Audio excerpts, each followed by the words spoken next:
All right, hello, welcome to lesson number 8. This one is going to be called Buy Back Your Time. Okay, so this is a huge mistake that I made, and it's interesting because your natural instinct is going to take you here. I know a lot of business owners who made the same mistake, and it's not that it loses you money, which it does, but it's that it makes you hate your job. So the biggest risk to any company, it's not the economy, it's not the market, it's not regulation, it's not the government, it's not getting sued. This is the biggest risk to any company. If you've ever worked for anyone, you should have been afraid of this. The owner of the company waking up one day and saying, I don't want to do this anymore. I hate this. I don't like this line of business. And they just come in and they shut it down. And this happens, and I've seen it happen to other trades businesses.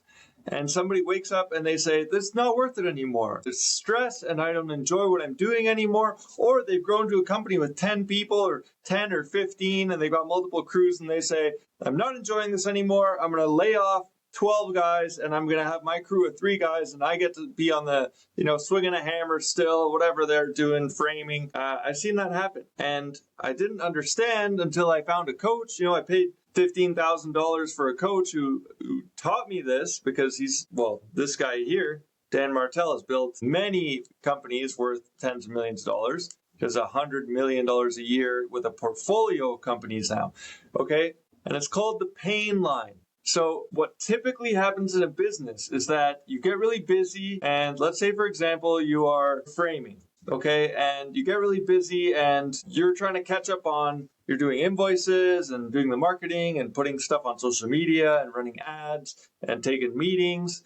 And you say, all right, well, I need somebody else to help. And so you hire what you already know, which is another carpenter. So then maybe you're just framing basements. You've been doing it by yourself until now. And you hire a carpenter. And now the carpenter can do the framing and you're left to do all of this minutia that you already don't like. You've turned yourself into an administrator. Now you're doing emails and invoices and taxes and accounting. And that was a mistake. What you should have done was hire an accountant. Rather than hire one full-time carpenter, what you should have done was get an assistant to handle your emails, get somebody to do your taxes, get somebody else, maybe some software or some AI automations to do your invoicing. And the principle here is that you buy back your time on the lowest level task, on the things that are low skill. So submitting receipts for taxes, that's a low skill job. Anybody can do that. Or doing the accounting, or even posting on social media. You can hire somebody to do that. And then you could have still been doing the carpentry, which you enjoy, which presumably is why you started the business. You could still be doing what you're good at and what you enjoy. And then you keep buying back your time. And then you say, well, you know what? Actually, I am spending a lot of time taking meetings to meet with new potential clients. So I'm going to hire someone to do that. And if you buy back your time, and here's the thing.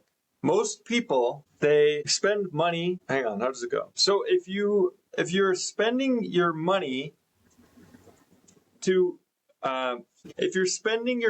to add more bodies, that's not necessarily going to buy back your time. You need to consciously spend your money to eliminate the lower value tasks that you've been doing up until now. And there's a great framework for going about this, which is you do a time audit. So there's an app called Toggle you can get. There's lots of different apps. Or you can get a pen and paper and you set a timer, get an egg timer from your kitchen every 15 minutes. And you write down 1 or 2 words. What were you doing for those 15 minutes for the entire day? When you wake up to when you go to sleep. And then do that for 2 weeks. First of all, you're going to notice that your productivity is going to be the most productive 2 weeks of your life, because when you're actually watching what you're doing with your time and you have to write it down, you're going to all of a sudden change. It's like when you're tracking what you're eating, you're not going to eat those box of donuts because you have to write it down. So that's going to affect you a little bit, but that's not the point. Point is, once you do this time audit, keep track of everything you've done, go through and say, okay, for each of these items on a scale of 1 to 3, how worthwhile is it? How much revenue does this bring in?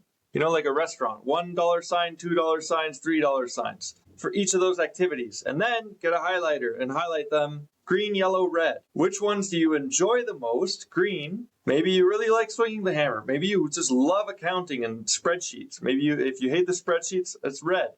Okay, and you go through there, and whatever you don't enjoy and whatever's the lowest value, you're going to find and pay someone to do that instead of you. And this goes right along with valuing your own time. So, how much does your company make in a year? Is it $100,000? You spread that out into 40-hour work weeks. What's that? Let's say, for easy math, $50 an hour. So, when it comes to buying back your time, you can use 25% of what you were worth per hour. That's $6. So if you're scheduling posts for social media and it's a $6 an hour task, go on Fiverr, go on Upwork. You can hire somebody in the Philippines who's been doing it for 5 years, who's way better at it than you, and you're literally going to pay $6 an hour. Okay, maybe you're spending 3 hours doing laundry and mowing the lawn and you don't enjoy those things. Get a wash and fold service. Hire the neighborhood kid for $50 and you can mow your lawn, and you go out there and instead of wasting your 2.5 hours mowing the lawn, make 5 more sales calls, right? How many phone calls is it going to take to bring in another sale, which is worth what, $1,000, $20,000, $50,000, depending on your service and your product. But the idea is you have to start paying attention to what you do with your time, and then you can start to buy back your time in a meaningful way. Picture what this is going to look like 6-12 months from now, because you're going to have delegated all of the tasks that are low value, they're really annoying, you don't enjoy them. What kind of position does that leave you in?